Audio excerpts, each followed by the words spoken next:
The Proclamation Line of 1763 was a pivotal moment in American colonial history, drawing an invisible boundary along the Appalachian Mountains that would shape the future of a nation. Established by the British Crown after the French and Indian War, this demarcation aimed to manage relations with Native American tribes and prevent costly conflicts. However, it quickly became a source of tension between the colonists and their British rulers.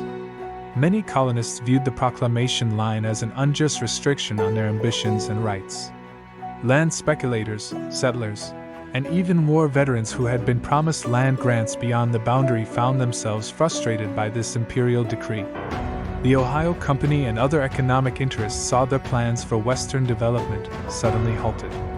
Despite the prohibition, numerous colonists chose to ignore the Proclamation Line, continuing to settle in the forbidden territories. This blatant disregard for British authority highlighted the growing rift between colonial desires and imperial policy. The ineffective enforcement of the boundary further exposed the limitations of British control over the increasingly autonomous colonies.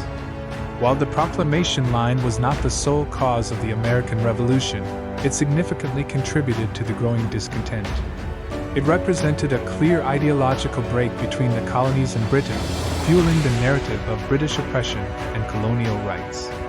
The desire to expand westward became intertwined with broader issues of self-governance, economic freedom, and colonial autonomy. The legacy of the Proclamation Line extended far beyond the American Revolution.